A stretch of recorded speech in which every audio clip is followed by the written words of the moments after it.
The president faces the nation in another late night public address Monday. Mr. Duterte's speech comes as the nation awaits the decision on whether or not to further relax quarantine measures after May 31st. Our Trisha Terada now joins us on the line. Trisha, good morning. What were the highlights of the president's speech? Yes, good morning. One of the main stories came up just right before the President Duterte's address ended. President Duterte says he is against the resumption of classes amid the COVID-19 crisis. Well, at least until a vaccine becomes available. The Education Department earlier announced this school year will begin on August 24th. But the President says it's useless to talk about the opening of classes given our situation. Not allow the opening of classes na magdikit-dikit yung mga bata. No? Bahala na hindi na makatapos. For this generation, wala na matapos na doktor pati engineer. Wala. Kasi hindi na wala ng aral. Laro na lang. Unless I am sure that they are really safe.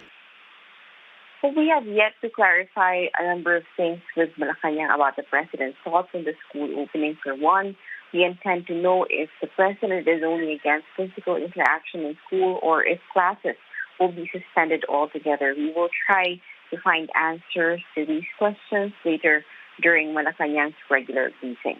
Back to you.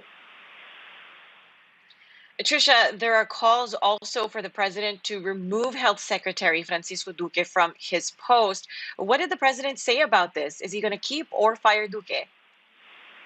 Well, if we base it on last night's address, it looks like Secretary Francisco Duque is here to stay. President Duterte advised Duque not to dwell on the criticisms or issues being thrown against him. The president says he understands the health secretary's situation.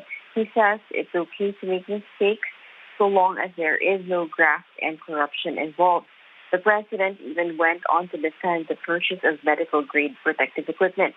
He says the government is willing to spend for high-quality protective equipment, even if it may cost more, as long as medical frontliners are protected.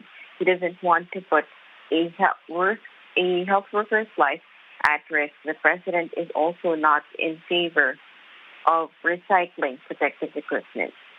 Back to you, Ria. Trisha, can you tell us more about the president's sentiments on that couple that was allegedly controlling the sale and padding the prices of COVID-19 test machines?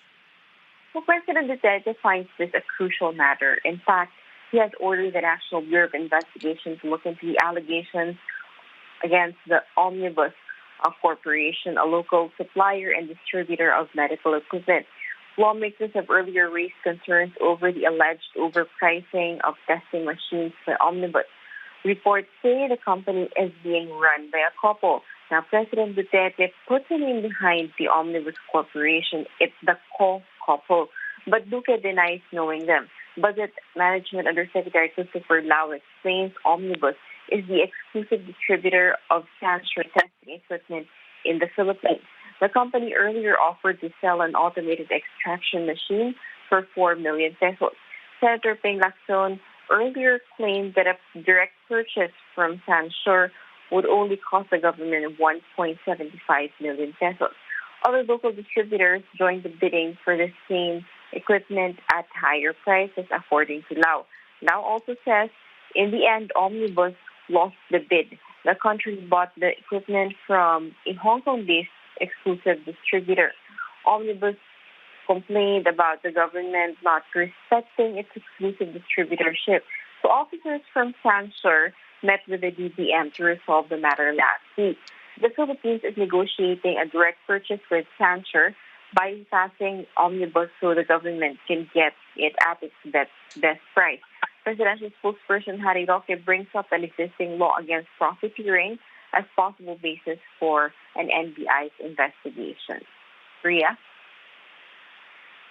Trisha, speaking of testing, the president has ordered that the 24,000 OFWs be sent back to their homes within this week. What are the challenges that the government is facing regarding the return of a large number of the OFWs?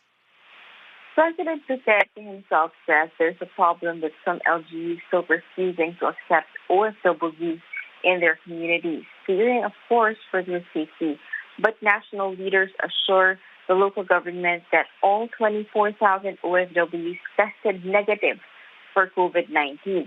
She reminds local leaders only the national government can impose border restrictions. LGUs cannot unilaterally do this. I'm ordering you to accept them. Open the gates of your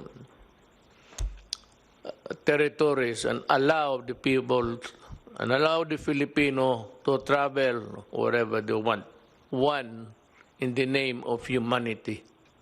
Two, is the constitutional right. And ito yung pinakamabigat.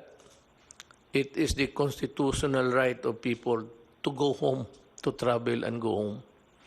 Do not impede it. Do not obstruct the movement of people because you run the risk of getting sued criminally.